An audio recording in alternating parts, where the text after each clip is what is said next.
Hello, this is Nathan Moran,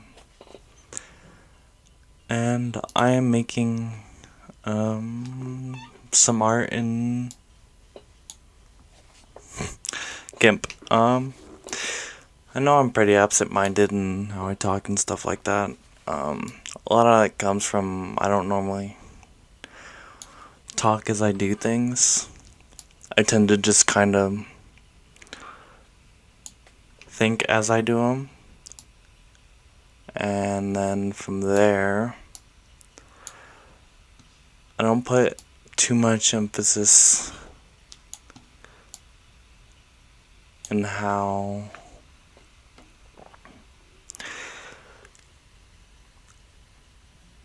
I guess I don't know. I'm not very confident in my ability to talk, I guess, would be one way of putting it. Um,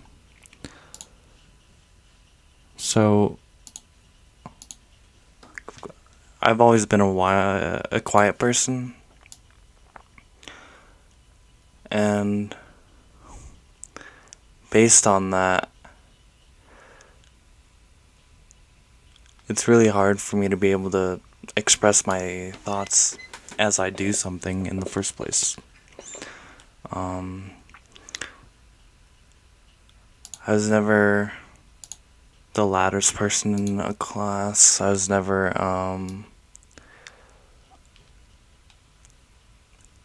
the most, I don't know, outgoing or polite or nice. I was just always kind of there.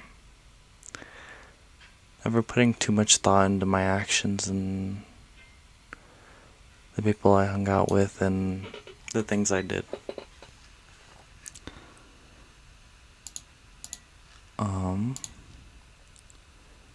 So when I do talk while I'm working, this is kind of like a completely new experience for me, and I think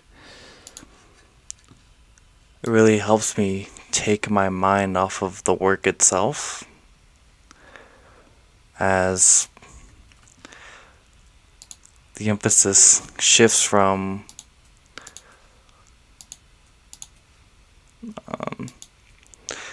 the work itself to what I'm talking about.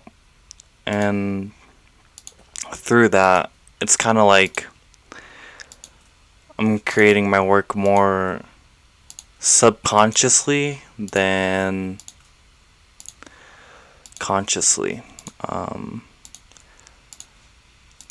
just kind of going with the flow, using what I know instinctually instead of actively trying to create something based off of like an idea I have or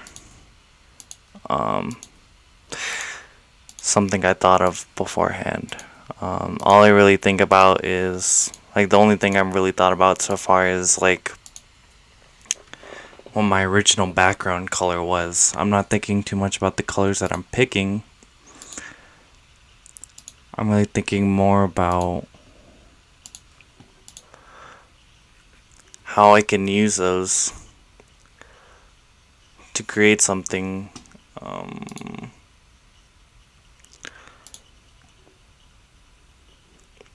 in a sort of new dimension, I guess, than stuff I've maybe created before.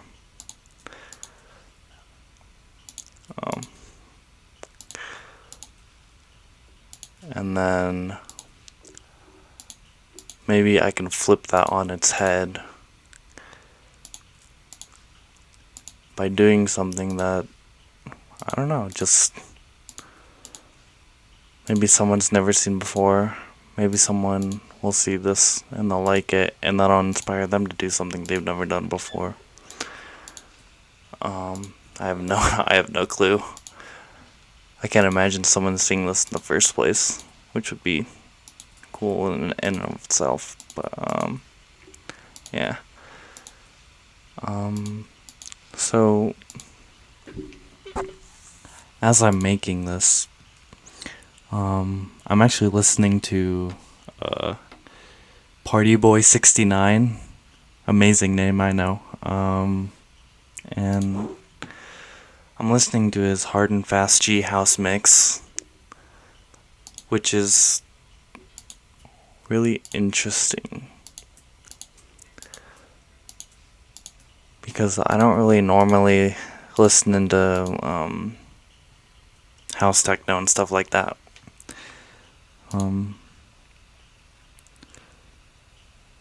Yeah.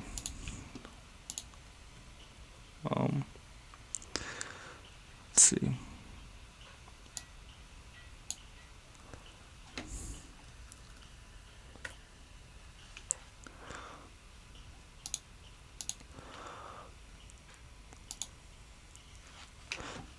Bit faster.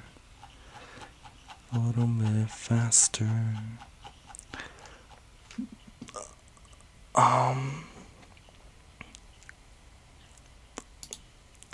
A little bit faster. A little bit faster. Shake just a little bit faster. So, I guess my goal for this piece is to make something.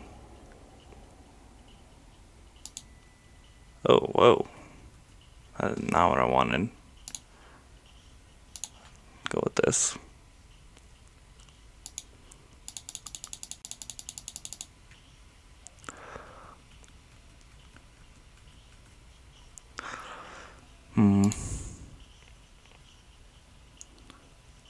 What am I thinking of?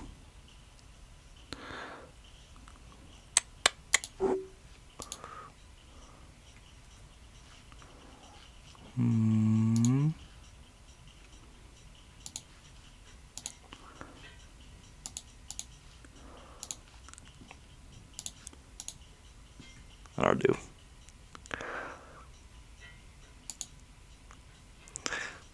And then one thing I like about Gimp is that it has this. So if you're using like a brush tool or a pencil tool, you can, if you click on the mode and pick something like a difference, you can create like these interesting color combinations in a work, kind of on the fly. And especially so if you change your foreground and background colors. So, like, I'll show you right now. Like, right now I have this kind of aquamarine and this kind of velvet. So, and you saw how that changed my piece to that. So let's say I change this foreground to, let's do a green with a dark red. Yeah, that'll do.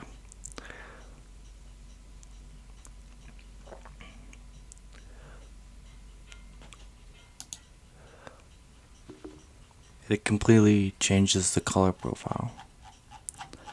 I don't know if that's the right term, but it feels right, so we'll go with that.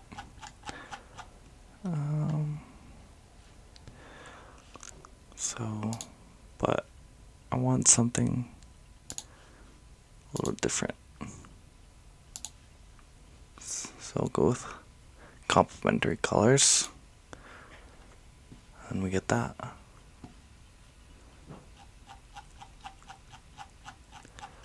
Let's change this.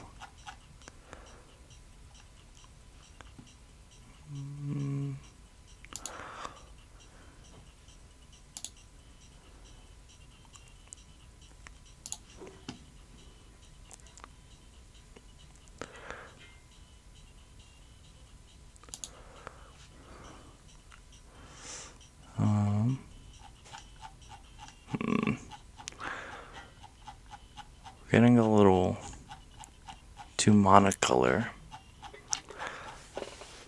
or it's a little too, I don't know, not enough pop for me, I guess. So let's change it, the mode to dodge. That just does that. Another thing I really like to do is just kind of mess around and try out different brushes and modes before I even proceed to the next thing. Just to kind of see if, like, maybe I have something that I initially go with and it doesn't look quite right to me. I like that I can just Control Z and then go back and change the mode up and then do something else. You can't really do that with paint and other stuff. Like, even if you erase with like a pen and paper or with something on paper, it's still gonna be there. Or there's gonna be some form of it there. So you really have to be careful about how you proceed with your paintings. Not really, don't really have to do that with digital art because you can just go back. I know that you didn't have to do that back in the, I shouldn't really say back in the day, but that used to not be the case.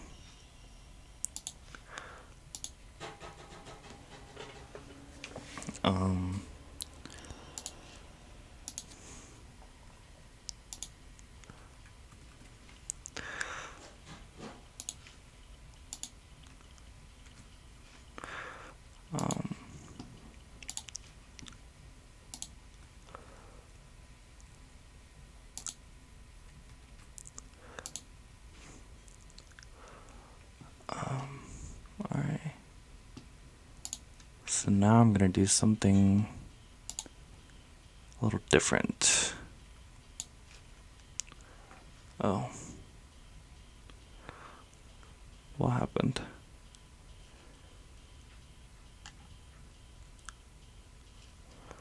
Okay.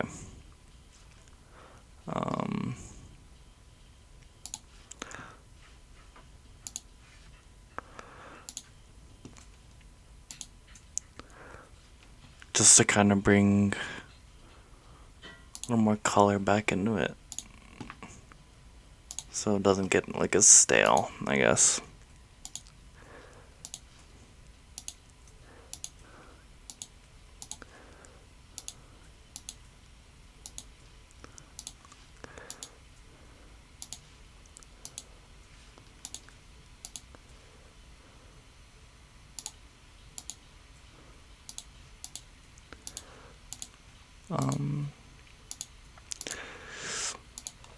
I always liked those works of art where someone would maybe like have the silhouette or the contours of someone, and then they'd maybe have like curved lines or curved checkerboards over those contour lines, and then they would cell shade it using those curved lines and the lines of the contour.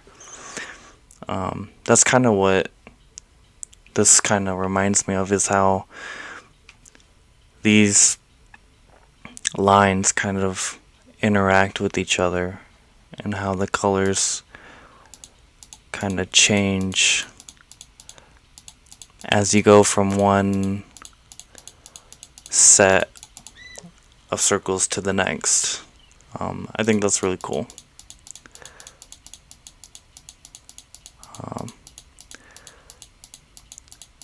Because this is also another thing you can't really do with physical media, is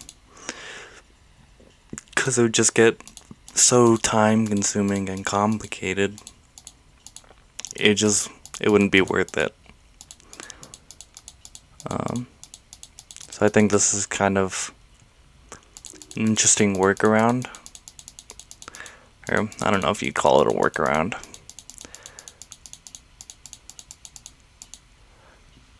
But it really opens up how you can make an artwork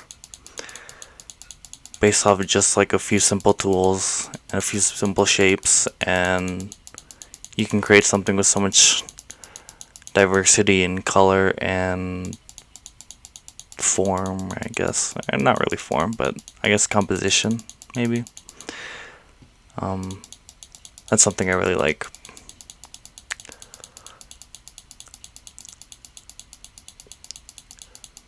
You know, I'm sure someone could probably make hell of a lot better work than I could doing this kind of thing. But, you know, and I really look forward to seeing the day that maybe that actually happens. Who knows? But for now, I'm just kind of doing this because I want to do it. And because of seeing this kind of develop before my eyes is really cool. And then it really helps me think kind of about color, composition, what kind of art I want to make, and in a way, kind of what kind of person I am.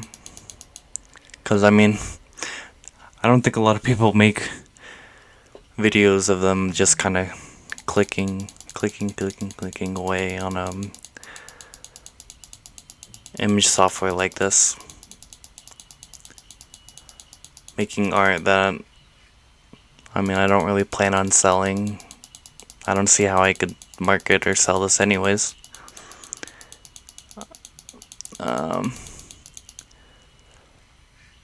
This is more so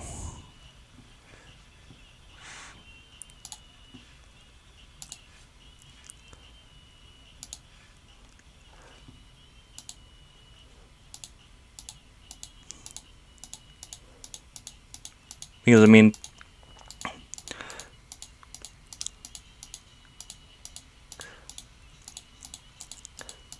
no one is going to be able to tell what I started with from, unless they watch this video from beginning to end.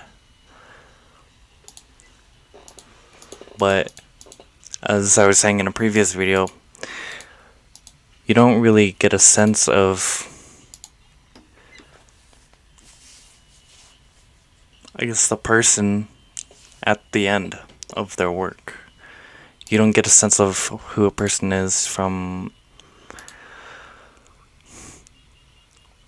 what they initially make versus what they make in the end.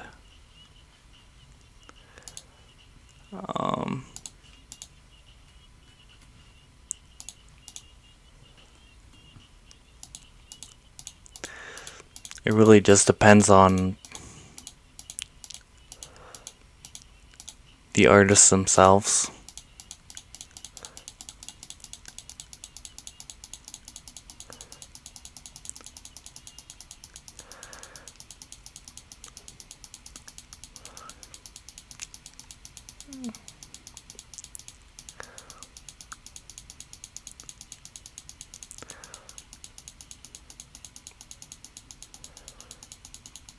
See, like, what I'm doing right now is incredibly.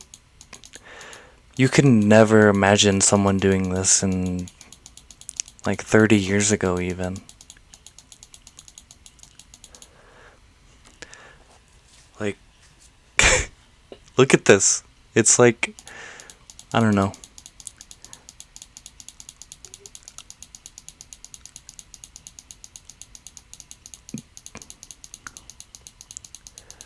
Where would you see this kind of work? If you were to bring someone from the 1800s to right now, what would they think of this? What would they think of this? Would they be able to differentiate between the circles and the squares? Would they be able to differentiate between colors? Would they be able to understand what was going on in this picture? Would they be able to, like, the only reason I understand this is because I've been doing this kind of thing for like, I don't know, a couple months maybe, but if we were bring maybe like, let's say we bring someone like Da Vinci, like Leonardo da Vinci, we were to show him something like this, what would he think of this? What would he make of this? What would he be able to make in the first place? I think that's pretty crazy to think about, because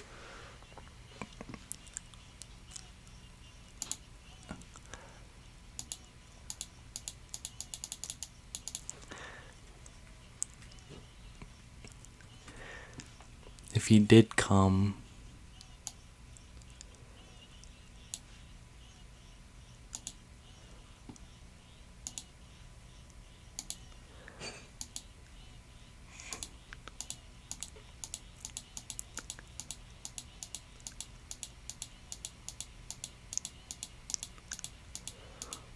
to today's world, how much of it would he be able to understand? Like,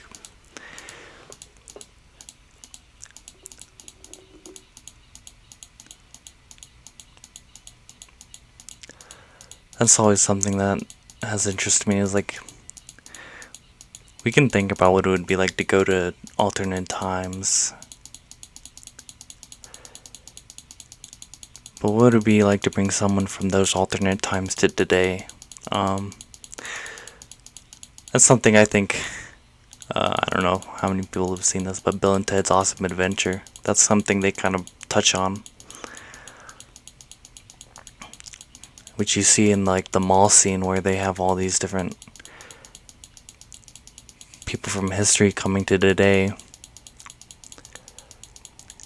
and kind of trying to make sense of the world around them.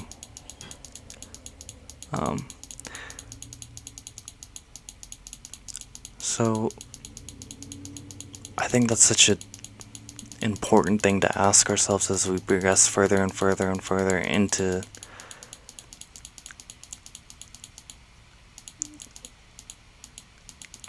technology, and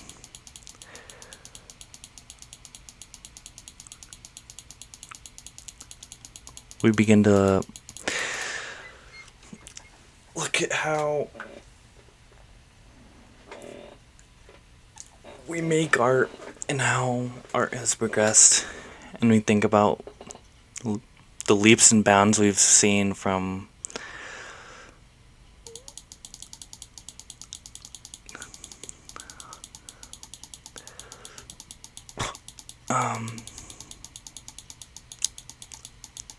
getting a bunch of weird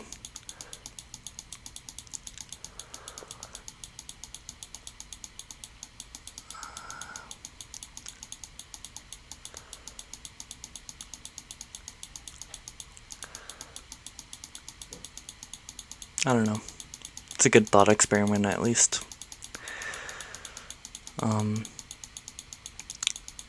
It's stuff like that that kind of drives me to make work like this in the first place, where I'm kind of just exploring something that we couldn't really explore until modern days, or modern times. Because, I mean, I feel like modern art has become so, like, about style and stuff like that, and personal preference and subjectiveness, that there isn't really any more room for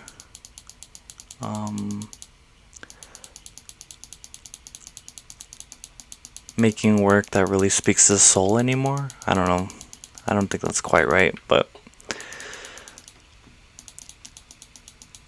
when I'm making something like this, I'm really focusing on how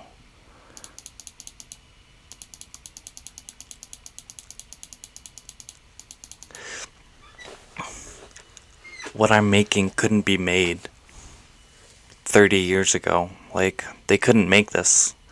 If anyone tried to make this 30 years ago, it would take them days, weeks, months, and I created this in like almost 25 minutes. So it's like,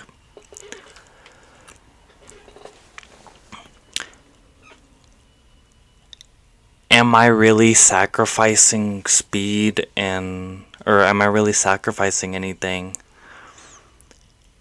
by making this? Am I really sacrificing the future of art, I guess? I don't know if that's right. Am I sacrificing my creativity? Am I sacrificing something just to make this? When, let's say I try and make this with paint or poster or paper or something like that, and I put in that time and effort into making something that looks like this, am I sacrificing quality? Am I sacrificing ingenuity? Am I sacrificing some aspect of my creativity just because of ease of use? And I don't think that's really the case. I think ease of use allows you to explore so many more different things about art in and of it. Or, yeah, I think it allows you to explore a different variety of art and think about art differently in a more, I guess, modern way. And in some cases, yeah, that could subtract, but I think what matters more is that art is moving forward into something. Where did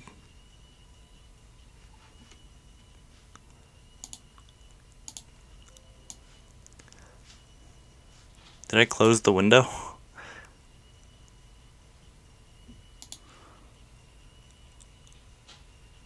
Huh. I think I did.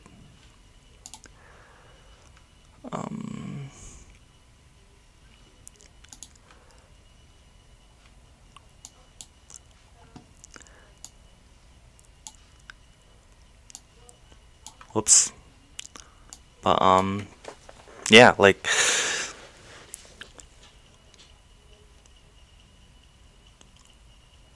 I don't know, when I say, like, let's bring someone like Leonardo da Vinci and or someone of his caliber to the modern times, I just wonder if, like, do they think would they think that something is being sacrificed because of ease of use, or that in some way, shape, or form art is improving or is capable of being improved upon because it's able to reach a wider audience, and because it's easier, the access, it's not such a high or such a steep learning curve in the first place.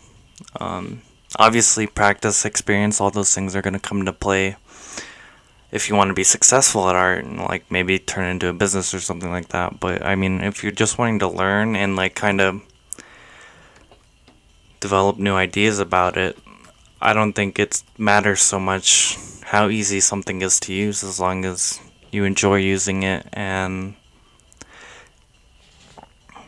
that enjoyment doesn't really go anywhere, no matter what anyone says. So, yeah. But I don't know. I just kind of rambled. I like to ramble when I talk. So, thank you for watching. Have a good day.